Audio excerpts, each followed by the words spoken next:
Hard to believe, despite all of the hockey that we have seen over the last couple of weeks, that tonight for the Golden Knights, it really begins, Shane. Game 1 of the 2020 Stanley Cup playoffs for the VGK against the Chicago Blackhawks. I'm Stormy Bonantoni alongside TV analyst Shane Knighty, and this is the Morning Skate Report coming to you live from City National Arena. Shane, the Golden Knights went an undefeated, perfect 3-0 in the round robin, 4-0 if you include the exhibition, and they earned that top seed, just like that was the goal. And that was the goal. That was the mindset they had going in, and I think it was so important. We talked all about the preparation this team put in, how dialed in they were as an organization, as a group of guys to go into this with the goal of not just working their way through the round robin, but to go in and accomplish the goal of the first seed. And Pete DeWar put it best. You don't really get a chance at the pause to jump 8 points in the standings in 3 games. Well, they did that, and they were able to get the number 1 seed and set themselves up. So they've accomplished that goal, but there is still so much more for them to go, a lot more hurdles to cross. But it starts tonight against the Chicago Blackhawks. Well, can you dive a little bit deeper into just the importance of the top seed? Obviously, Chicago being a 12 seed, that's step 1 in a relatively perceived easier path to the Stanley Cup. Well, ideally they have home ice advantage, but we know that's the fans won't be behind them. But there is the last change for the coaching, so there's coaching strategy that certainly plays in the favor of the Golden Knights in this format, getting that number 1 seed. It makes to avoid St. Louis or Colorado in the second round, which is another advantage. Because I believe those are the 3, well, at least Colorado and them are the 2 strongest teams. We certainly saw that in the round robin. But it also, upsets can happen, so you can't take anything for granted. But certainly it puts them in the position they want to be in. They're playing a Chicago team that certainly they've had their way with in the regular season over the past 3 years. But that said, all that's thrown out. This is a brand new season, and I think nobody saw that more than the Edmonton Oilers, who fell to the Chicago Blackhawks. Yeah, definitely a crazy qualifying round series for Edmonton and for the Chicago Blackhawks. But for the Golden Knights, they did that 3-0 round robin without their top scorer in Max Pacioretty. He led the team in goals, led the team in points. A pretty impressive standpoint. It really is. It shows the depth of the team for the Golden Knights. They talk about the depth, the acquisitions they made, the players, the Nick Cousins, the Chandler Stevensons up front, the Nick Waugh, who really developed. That allowed them to have the success with their number 1, guy leading them in points and goals this year. And Max Pacioretty had a terrific season, hit the 30-goal mark for the 6th time in his career. And the thing about Pacioretty is he commands so much attention. I think this is really going to help their power play, where if you're the opposition penalty kill, you have to be aware. He has one of the best shots in the league, so good at coming off that half wall. Pete DeBoer talked about it yesterday. It's the thing that maybe goes most unnoticed about Pacioretty. Certainly he has speed, but he's a big, strong man, and that gives him, the ability to play that forecheck style game where they can be relentless, they can pressure teams. Pacioretty just so dangerous, and the chemistry him and Mark Stone had, and certainly William Karlsson will later moving on that line is elite. The way they can perform, the way they can create chances, combination of speed, size, and smarts. So it's exciting to see Pacioretty back in the lineup. It gives a boost to the team. When you get a guy back, I think that elevates it. And that's what you want heading into the game 1, is to pull any more momentum, motivation that you can as a group. And certainly they'll be excited to have Pacioretty back in the lineup. It was unfortunate he got injured because he put in a lot of work through the phases and then kind of happened right before they get going. But he's a guy that's really well conditioned. I expect him to come back in, play the normal role he has, and be as effective as usual. Well, and that's what Kelly McCrimmon said yesterday as well, when he did say that Max Pacioretty would be back in the lineup today. Said he didn't expect him to skip a beat. Now, with Pacioretty back as well, that does kind of change a few things with the lineup. Do you think that we're going to go back to what we saw during training camp, where you have Pacioretty on the top line with Karlsson and Stone, and then Chandler Stevenson on the 3rd line, Nick Cousins on the 4th line? Or do you... I'm going to put my coach's hat on right now. Okay. And I did this for our podcast, the SLGND podcast yesterday. I posed a question because what we saw was Nick Cousins centering the 4th line. I think Nick Cousins, we've seen a little more. He has some offense to his game. He's a guy that thrives in this postseason. He loves to agitate. I think we're going to see the top 2 lines. We're going to go back. You're going to see Pacioretty, Karlsson, Stone. That's left to right. You're going to see Marchessault, Stastny, Smith, left to right. I think we're going to see Cousins, Stevenson, Tuck, left No to Waugh right. on the third line. And then I think we're going to see Carrier, Waugh, Reeves. Okay. I don't know if that's what we'll see. That's what I think. So I'm giving my opinion. The D will stay the same. The other position, well, that's still up in the air. But certainly I think they might shuffle around those lines just from what they, this is, I know it's a short sample size, but if you're Pete DeBoer, you're the coaching staff, management, you really got to evaluate. And Nick Cousins, we saw at times, he's played up and down this lineup. But he's been able to make some really good plays. I think that little pass he made to Mark Stone that really turned the game around against Dallas in the third period, it was a little bump pass at the far blue line. So yeah, I think you can, and they have players that are versatile to go from wing to center. So Stevenson will come back, center that third line, and I think it's going to be with Tuck and Cousins. This could be all out the window, and Pete DeBoer may start like this, and he can change. And I think that's a great tool to have as a coach, the ability to move pieces around like that, certainly depending on matchups you may like or the flow of the game. Well, that's something we saw against Dallas, too, when things weren't working the right way. That's coaching. Yeah, so he's not afraid to change things up at all. But you expect that that's kind of going to be the opening lineup then when they come out. Not what we saw at training camp, but with Chandler Stevenson. I'm saying that's what I would do. Okay. All right. That's the way I would, from what, and I have, sometimes you get a little intuition, or I absolutely have no idea until hopefully we'll hear soon when they kind of will have their morning skate. Maybe we'll get a report on the lines or how it looks. But I think that's kind of what we might see. Just because Waugh has played more with Reeves and Carey than Cousins. Mm-hmm. And I think Cousins and Stevenson have built a little bit of chemistry, and Tuck and Cousins.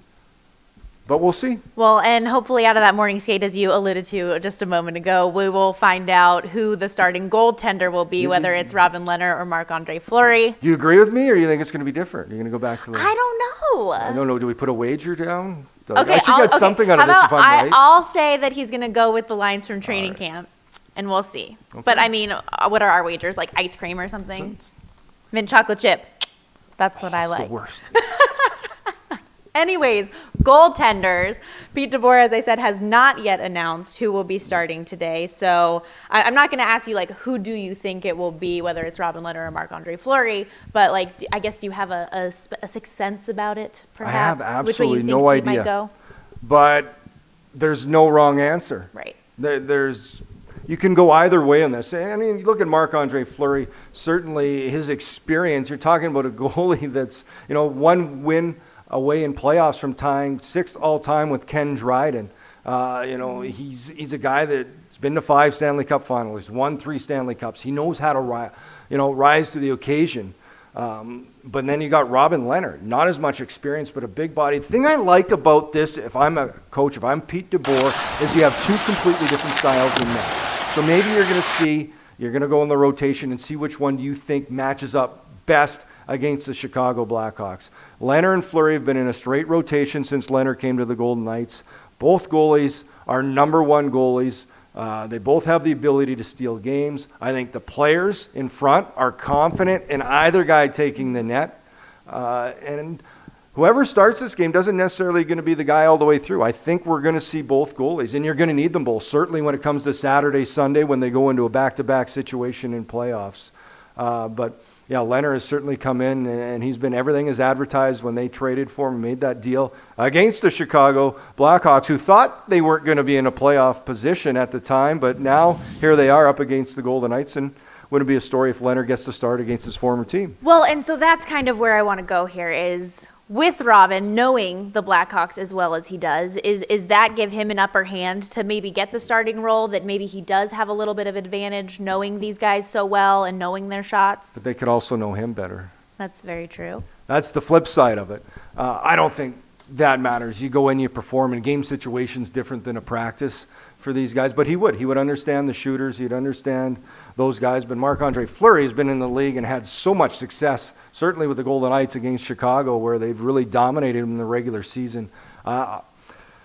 Is there an advantage either way? I'm not sure. I think you're good with either goaltender here to go, and that's what's been said all along. They feel confident to use either guy. This is going to be a decision for Pete DeBoer, and that's the head coach's job, is to make tough decisions like this. Tough, but at the same time, I don't know if there's no wrong way to go. Yeah, I would agree. Obviously, Marc-Andre Fleury has had some pretty good success, too, with the VGK in the postseason. Yeah, not bad. But for Robin Lehner, I just keep thinking when I've heard, whether it's Ryan Reeves or anybody talking about playing their former team, like, you hate to lose to your friends. And that's the one thing that I keep thinking about with Robin, is that maybe he didn't have the best taste in his mouth when he left Chicago, and you'd never want to lose to your friends. Well, he's a guy who wanted a contract. He's certainly proven it. He's gone on 3 straight years of one-year deals, and I think with the Islanders, he proved he deserved a longer extension. Didn't get it. Went to Chicago. Thought he'd proved it again. Didn't get it. Gets traded. So certainly there's maybe a little extra motivation to prove Chicago. You always want to prove the team you get traded from wrong. So maybe he's the guy. And I'm not going to be surprised either way, however this goes for the starting position tonight. Well, the Golden Knights are 8-1 all-time against Robin Lehner's former team. Yeah. And as you said earlier, though, the history doesn't mean anything at this point. And Jonathan Toews actually said that in his press conference yesterday, just saying that, hey, I think that the Golden Knights would agree. Nothing that happened in the past matters anymore. That's the mentality we have. We're a different team right now. What do you think of looking at the Chicago Blackhawks? A completely different team. And Pacioretty and both him and Nate Schmidt spoke about it as well. This is a Chicago team that the Golden Knights have taken advantage of in the regular season. That's gone. You've got quality leadership, veteran pedigree, winning pedigree. Jonathan Toews, great example, 3 Stanley Cups. Patrick Kane, 3 Stanley Cups. You got Keith, 3 Stanley Cups. You got Crawford and Saad with a couple of Stanley Cups. That's their core. Now you sprinkle in, they've got some young players that have really developed. And I've heard Kelly McCrimmon earlier and Pete DeBoer talk about the growth of guys like Nick Waugh and Zach Whitecloud throughout this pause, where they take advantage to get bigger, stronger, and build confidence. So they're different players when they left the game in March to where they're playing now. And that's certainly the case. There's some guys in Chicago. One guy that really stands out for me is Kirby Dach. He was their 3rd overall pick in 2019. The guy's 6'4". He's still just 19 years old, but played massive minutes matching up against McDavid and Draisaitl of the Edmonton Oilers. And that's not an easy task for any player, let alone a 19-year-old.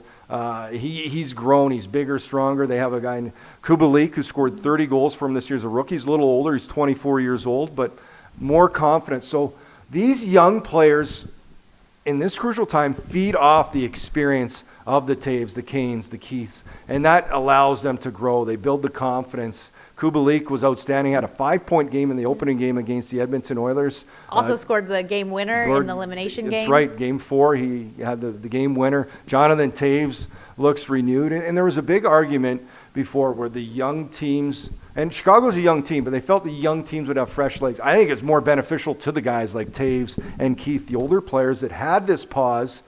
It's how you used it. And I think Golden Knights, we've certainly talked a lot about how it was so beneficial for them because they used it the right way. I think the same thing for Chicago. Their veteran players got the rest they needed, got back to feeling good. A guy like Duncan Keith who can play big minutes, but the age is catching up. And then the young players have developed and watched how these guys prepare themselves. Guys that have won multiple Stanley Cups. Can you elaborate just a little bit more on that? Because I was reading Gary Lawless's column last night, and he said that he thinks those older players like Patrick Kane, they look 5 to 10 years younger right now. Is that because of the pause and because of the time they were able to? Stop. Pause didn't do that for me. I gave the quarantine I know what 15. You're saying. I'm tired of this. No, and Gary and I spoke about this, and I think it's very beneficial for players that maybe felt worn down, where there's a little more mileage on them. This gave them a chance to rest and then get back at it. And it was beneficial to the players that used it right. And I think we saw that as we talked about how important it was to come out of this pause, the teams that could get to their game the quickest. I think the teams that had the right mindset to go in and win. In Chicago, they would have a different mindset than the Golden Knights. So Vegas goes in, they're a favorite. They know they have to be prepared. Nobody's going to take them for granted. Chicago went in with an attitude we saw maybe a little more from the Golden Knights in year 1, where they nothing to lose. Nobody's expecting you to do anything. And it's sometimes easy to play a little more carefree and get to your game, where the Oilers, there was pressure on them. They couldn't get to their game. and Chicago took advantage of it. That's certainly going to be something the Golden Knights want to avoid. Yeah, that'll be a key we'll have to look out for in the game tonight. And Kelly McCrimmon did speak about kind of the balance of the roster, the makeup that Chicago has, and why you should not underestimate this Blackhawks team. Chicago, I'm certain, are going to be real pleased with the progress that they're making, and don't underestimate what eliminating the Edmonton Oilers is going to do for the growth of that group. I see real good young players. I see great core of players when you look at those players that are there from the Stanley Cup teams. That's great pedigree, and I think real leadership and mentorship for young players. Don't underestimate the return of Calvin DeHaan, what he's meant to the lineup. I think that really solidified their defense. I'm sure that you've watched their games against Edmonton thus far. The growth and emergence of Kirby Dach, I think, has been sensational in the series that he's played here so far, and I think they would be tremendously excited not only about what he's doing right now, but what the future holds for him. So they, I think, are well on their way to being a really strong team is the assessment that I would give you from what I see. Well, and Kelly McCrimmon diving into that very similar as you did, Shane, just the makeup and their X-factor type of players. And Pete DeBoer really echoed some of those thoughts as well, just talking about how the win against Edmonton in the qualifying round wasn't a fluke. This is a team that really does seem to have its stuff together right now. Well, and I think that's the advantage for the coaching staffs of all the teams right now is they all had their pre-scouts. They had 4 months to really analyze. Certainly the Western Conference for the Golden Knights, Pete DeBoer and his staff would have broke down every team in the Western Conference. But now they've been able to look at it after the pause, so there's going to be adjustments, and certainly they would see how the Chicago Blackhawks have elevated their game, how those veteran players have really taken control. Those are guys that know you need to elevate your game at this time of the year. And then they've seen the growth of some of the young players. Kelly McCrimmon talked about defensively. Calvin DeHaan, a player like that has fought injuries, but back in the lineup really helps them defensively.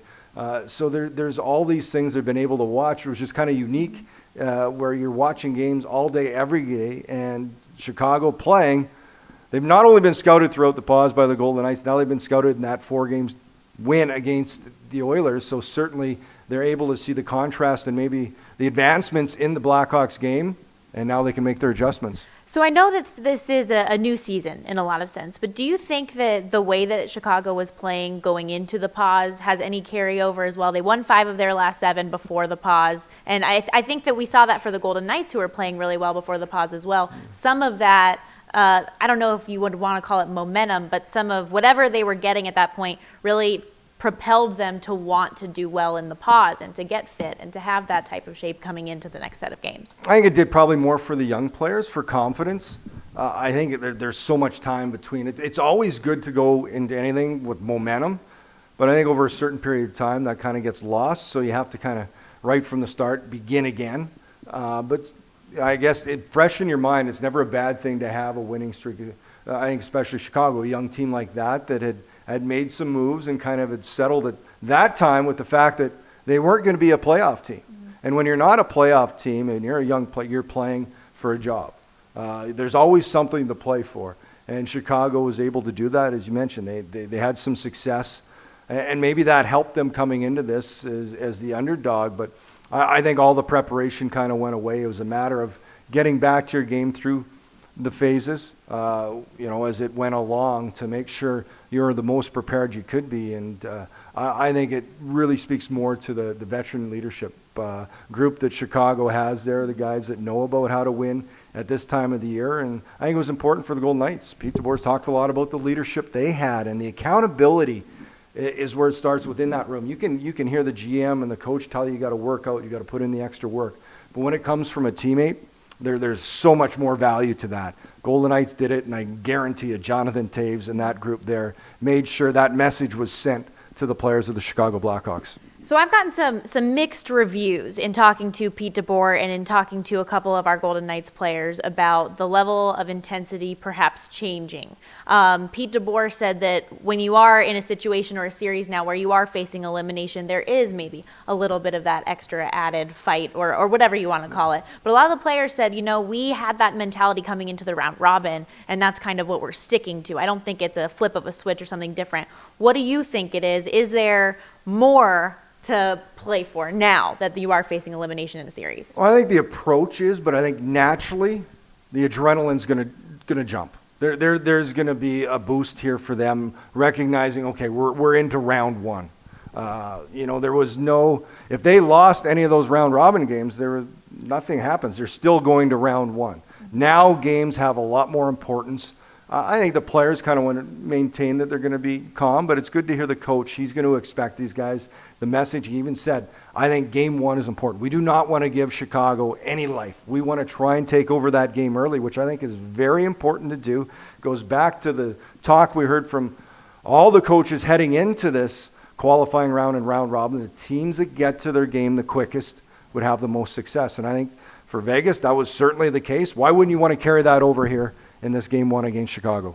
So what are some of your keys then for tonight? A win for game one, round one for the Vegas Golden Knights requires this. Start. I think their start is imperative tonight to come out and play the right way. They can't wait for their game to come to them. I think they need to take it to them quick. Special teams are going to be a factor. Chicago, I know their power play struggled during the regular season, but they have a lot of dangerous players, elite players. Patrick Kane is one of the most elite offensive guys in the National Hockey League. I think I'm going to keep going to the bottom six. I think their bottom six of the Golden Knights is going to be a huge key because I think Chicago is really top heavy. Their top six, their two top lines are as good as any in the league, but I think it kind of drops off from there. So if you're matching up, top two lines kind of cross each other off. I think the way Alex Tuch is playing, that third line with Stevenson and with Cousins. Whoever plays on it. Well, let's say with that, can really, if they can get offense from there, and if the fourth line, we know they can grind guys down and wear down the opposition's defense, I think it'll make matchups hard for Chicago. Yeah, I think it'll be an interesting game. And just speaking to special teams specifically, the Golden Knights had to go on the penalty kill 6 times last game against Colorado. They killed it off 5 times, but you don't want to be in that type of a situation. No, but I think at the same time, going against power play like Colorado has, a penalty kill that has struggled. They've made the tweaks. I think it's been good for the pause to kind of adjust to some of the changes Pete DeBoer made, and there's a little more confidence you can get that instead of looking at they scored, say we killed 5. Yeah. But yeah, to your point, certainly not a recipe for success if you're going 6 times a game to the penalty box. Yes, discipline will be important, I think. It will. Well, that is all for today's morning skate report. Make sure that you tune into the game today. Shane and I will be there along with Dave Gosher on the AT&T Sportsnet broadcast beginning at 7:30 Pacific time. Tune into the pregame for Mike McKenna and Darren Millard as well beginning at 7. Or you can listen to the game on the Vegas Golden Knights radio network. Thanks so much for watching. For Shane Knighty, I'm Stormy Bonantoni. Enjoy the game.